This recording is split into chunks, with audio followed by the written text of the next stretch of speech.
কি করতে হবে? আদর্শ মানুষ হতে হবে।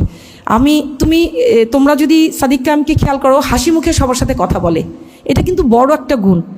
আমি বলবো আমার সময়ের শেষের দিকে একজন মেডিকেল এবং ডেন্টাল স্টুডেন্টকে প্রথম বর্ষ থেকে এই নিয়মানুবর্তিকাগুলো মেনে চলা খুব জরুরি।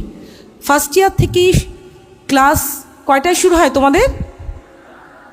8টায়। তাহলে আগে কি এরকম 8টাতেই শুরু হতো? কোনো কোনো কলেজে হয়তো হতো, সবখানে না। কিন্তু এখন যেহেতু তোমার 8টায় ক্লাস শুরু হবে, কিছুদিন পরে আবার 7টাতেও একটা ক্লাস হবে, আরও যখন সিনিয়র হবে। তাহলে তোমাকে যদি সকাল 8টার ক্লাসে ফিজিক্যালি গেলে, কিন্তু তোমার রাতের ঘুমটা ঠিক মতো হলো না, তুমি মনোযোগ দিতে পারছো না, তাহলে সেই ক্লাসে থাকাটা কি ফ্রুটফুল হবে? হবে না। তাহলে প্রথম বর্ষের মেডিকেল এবং ডেন্টাল স্টুডেন্টের যেমন নিয়মানুবর্তিতা মেনে চলতে হবে, তার একটা অংশ হবে যে early to bed early to rise, এটা মেনে চলতে হবে। তুমি এরই মাঝে সময়টা ভাগ করে কখন ক্লাসের পড়াগুলো পড়ে ফেলবে, এটা তোমার বুঝে ফেলতে হবে। এবং আমি মনে করি যে এটা ক্লাস তো শুরু হয়ে গেছে, তাই যারা এখানে নিজের ইচ্ছায় এসেছো তারা তো এটাকে ভালোবেসে এসেছো। কেউ যদি বাবা মার ইচ্ছাতে এসে থাকো, আমি তাদেরকে অনুরোধ করব, তোমাদের এই মেডিকেল প্রফেশনকে ভালোবাসতে হবে।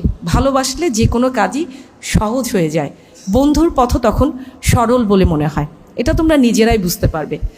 এখন দেখো, নিজের ইচ্ছায় আসো, সবচেয়ে বড় কথা যেভাবে আসো না কেন, মহান আল্লাহ রাব্বুল আলামিন তোমাদেরকে মেডিকেল স্টুডেন্ট বা ডেন্টাল স্টুডেন্ট হিসেবে কবুল করেছেন, এটা হচ্ছে সবচেয়ে বড় কথা।